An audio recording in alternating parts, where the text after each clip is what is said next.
Sensibilidade química é uma síndrome que tem se tornado um problema de saúde epidêmico nos países industrializados.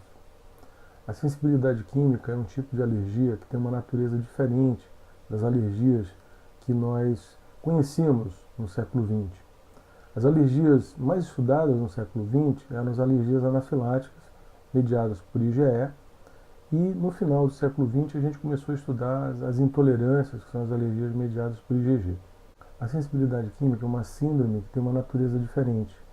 Ela, na verdade, resulta de um acúmulo de exposição a fatores ambientais, que envolvem também o sistema imunológico, mas envolvem também os sistemas enzimáticos de detoxificação, os sistemas endócrinos de regulação.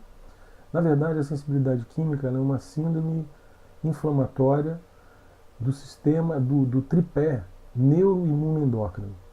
Um dos grandes sinais clínicos e fisiológicos da sensibilidade química vem ser a neuroinflamação.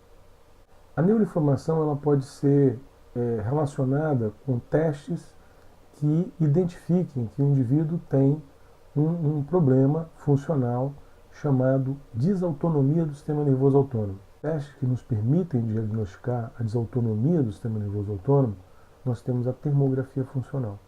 Em especial, um teste funcional chamado COLD test.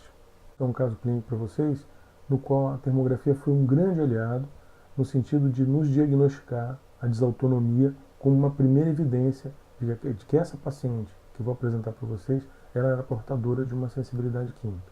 A partir do diagnóstico de desautonomia, foi possível montar um protocolo de detoxificação, de desintoxicação, de depuração, que acabou resultando na resolução completa dessa síndrome que é considerada muitas vezes uma síndrome de muito difícil tratamento. A termografia é um exame eminentemente funcional.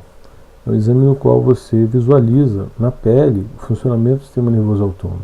Por isso é tão adequada para a gente estudar uma síndrome com uma sensibilidade química ou com uma fibromialgia, que muitas vezes são síndromes que andam juntos, que era o caso dessa paciente.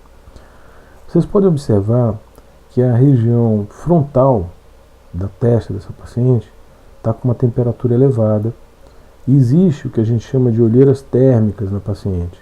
A região dos olhos dela também está com a temperatura elevada. É como se ela tivesse com uma máscara vermelha nos olhos. É o sinal que alguns termologistas chamam de sinal da coruja.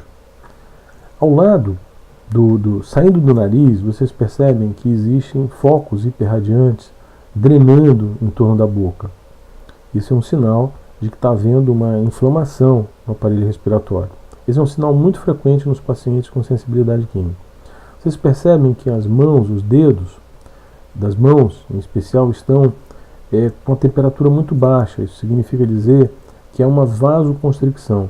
Em pacientes com sensibilidade química, em pacientes com fibromialgia, que é o caso dessa paciente, vai haver esse fenômeno de vasoconstricção que tanto está relacionado com uma ativação do sistema nervoso simpático, como na grande maioria das vezes está relacionado com deficiência de magnésio, que é uma das principais deficiências dos pacientes com sensibilidade química. Nos pacientes com fibromialgia e nos pacientes com sensibilidade química, uma das principais características para a gente direcionar um tratamento é definir se o paciente tem ou não uma desautonomia do sistema nervoso autônomo. A termografia, como eu falei, é um exame que permite a gente fazer esse diagnóstico. E a forma de fazê-lo é utilizar uma técnica chamada cold test. É um teste que a gente faz no qual o paciente põe o pé dentro da água fria. Antes dele colocar o pé na água fria, a gente mede a temperatura das mãos ou das pontas dos dedos. Você escolhe um ponto de medição, no caso eu escolhi os dedos indicadores. No caso a primeira medição foi 29,5 e 30,3. E pede seu paciente para que ele coloque o pé dentro da água fria. Quando o paciente coloca o pé dentro da água fria, vai acontecer um choque térmico. Esse choque térmico vai suscitar uma resposta adaptativa do sistema nervoso autônomo, que numa pessoa normal, que não tem desautonomia, vai resultar numa redução da temperatura, ou seja, a mão do paciente vai esfriar. No paciente que tem desautonomia, vai acontecer uma incoerência da resposta neural do paciente. O paciente, após 5 minutos, ou às vezes praticamente 3 minutos depois, já apresenta um aumento da temperatura do dedo. Foi o que aconteceu com essa paciente. As temperaturas iniciais deram de 29,5, 30,3 e ao término do teste ela apresentou um aumento da temperatura nos pontos de medições da ordem de 32,3, ou seja, essa temperatura subiu de uma forma muito marcante. Essa subida da temperatura na vigência de um teste do frio sinaliza que essa paciente tem uma desautonomia do sistema nervoso autônomo. E essa é uma informação super importante para se montar um protocolo de tratamento, tanto para a fibromialgia como para a sensibilidade química. Nesse sentido, esse caso demonstra como a termografia funcional, em especial o code test, nos permite avaliar um sinal extremamente importante, que é a desautonomia, e que nos permite direcionar a terapia adequada para pacientes com fibromialgia e sensibilidade química.